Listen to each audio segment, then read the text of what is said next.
د ضرب عذاب پوځي عملیات وروسته په اول ځل د شمالي وزیرستان میرالي سیمې بازارونه آباد شوي او د اختر تهرو لپاره پکښې په زیات شمیر سره د سیمه ییزو خلکو ګڼه ګوڼه لیدل کیږي.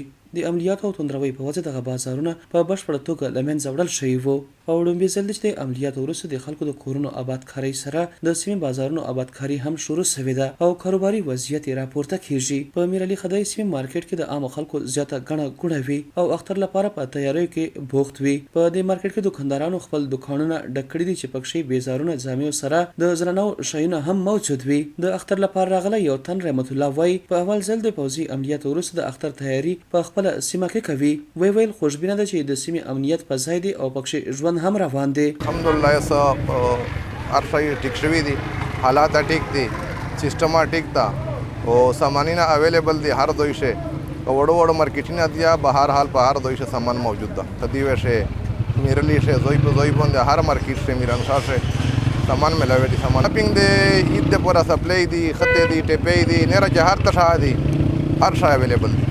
د خلکو ګڼه ګوڼې په وجه په دې مارکیټ کې دکانداران هم انتهایی مصروفه لیدل کیږي او خپل دکانونه له سامانونو څخه ښه ډک کړي دي.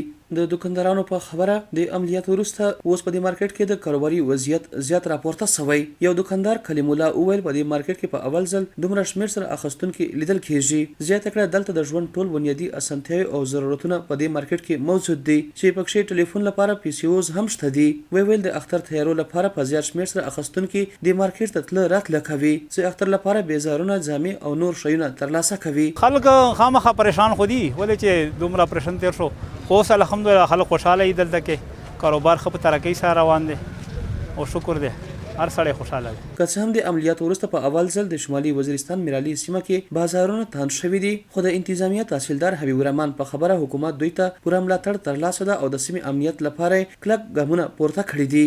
مارکیټ چې اوس موږ پکې ولاړ یو، د صرف کری مارکیټ موږ د فوج دغه دلته جوړ کړی دی او دا چې د خلک پکې خوشحاله دي او دکانونه ټول کمپلیټ فیل دي او ډک فل دي که نه.